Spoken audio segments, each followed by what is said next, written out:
നമ്മുടെ ലസ്സിയിലേക്ക് ഞാൻ ഒരു മാങ്ങ വെച്ചിട്ട്, നല്ല പഴുത്ത മാങ്ങയാണ്, ഒരു മാങ്ങ വെച്ചിട്ടാണ് കാണിക്കുന്നത്. നിങ്ങൾ കൂടുതൽ ആൾക്കാരുണ്ടെങ്കിൽ അതിനനുസരിച്ച് മാങ്ങ എടുക്കണം കേട്ടോ. അപ്പോൾ അതിൻ്റെ ഇൻഗ്രീഡിയൻസ് അതിനനുസരിച്ച് ഡബിൾ ആക്കണം. ഇത് ഞാനിവിടെ നന്നായിട്ട് കട്ട് ചെയ്തെടുത്തിട്ടുണ്ട്. മാങ്ങ ഇതുപോലെ ഞാൻ ഒന്ന് കട്ട് ചെയ്തെടുത്തിട്ടുണ്ട്.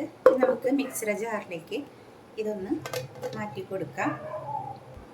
ഇനി ഇതിലേക്ക് ഒരു നുള്ള് ഏലക്ക പൊടിച്ചത് ചേർത്ത് കൊടുക്കാം.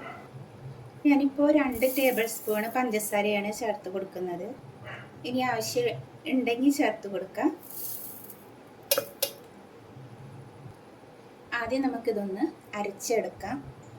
നന്നായിട്ടൊന്ന് അരച്ചെടുത്തിട്ടുണ്ട്. മധുരമൊക്കെ ഉണ്ടോ നമുക്കൊന്ന് നോക്കി ചെക്ക് ചെയ്ത് നോക്കാം. ഇത് മതി കേട്ടോ മധുരം. ഇത് അത്യാവശ്യത്തിനുള്ള മധുരമുണ്ട്. അപ്പോൾ നന്നായി പഴുത്ത മാങ്ങയാണെന്നുണ്ടെങ്കിൽ ഒരു മാങ്ങയിലേക്ക് 2 ടേബിൾ സ്പൂൺ പഞ്ചസാര മതി. അപ്പോൾ അരച്ചതിന് ശേഷം നിങ്ങളൊന്ന് ടേസ്റ്റ് ചെയ്തിട്ട് വേണമെങ്കിൽ ആഡ് ചെയ്ത് കൊടുത്താൽ മതി കേട്ടോ. ഇനി നമുക്ക് ഈ തൈര്, അതായത് നമ്മുടെ ഈ യോഗട്ടാണ് കേട്ടോ, ഇത് നമുക്ക് ഇതിലേക്ക് ചേർത്ത് കൊടുക്കാം. അപ്പോൾ ലാസ്റ്റ് എപ്പോഴും തൈര് ചേർത്ത് കൊടുക്കാൻ പാടുള്ളൂ. കാരണം ഇല്ലയെന്നുണ്ടെങ്കിൽ അത് ഭയങ്കരമായിട്ട് ലൂസായി പോകും.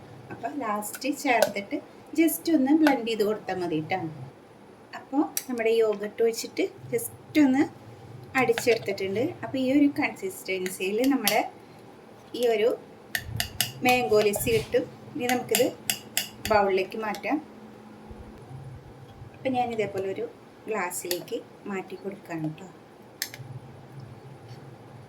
ഇത് നമ്മുടെ ഈ ഒരു ചൂടൊക്കെയുള്ള സമയമല്ലേ, ആ സമയത്തൊക്കെ കുട്ടികൾക്ക് ഉണ്ടാക്കി കൊടുത്തു കഴിഞ്ഞാൽ അവരൊക്കെ ഒരുപാട് ഇഷ്ടമാവും ചെയ്യും. ശരീരത്തിന് കുറച്ച് തണുപ്പ് കിട്ടും. മാങ്ങ ചൂടാണ് എങ്കിലും നമ്മൾ തൈര് കൂടിയല്ല ചേർക്കുന്നത്. അപ്പം നമ്മുടെ മാംഗോ ലസ്സി ഇവിടെ റെഡി ആയിട്ടുണ്ട്. വേണമെങ്കിൽ ഇതിൽ ചെറിയ ചെറിയ പീസാക്കിയിട്ട് പഴുത്ത മാങ്ങ കട്ട് ചെയ്തിട്ട് കൊടുക്കാം കേട്ടോ. അപ്പം ഞാൻ ഗ്ലാസ്സിലാണ് ആദ്യമൊക്കെ ഇതേപോലെ ഒരു ബൗളിലേക്ക് മാറ്റിയിട്ടുണ്ട്. അപ്പോൾ എല്ലാവരും ട്രൈ ചെയ്ത് നോക്കിയിട്ട് അഭിപ്രായം പറയാം കേട്ടോ. Thank you.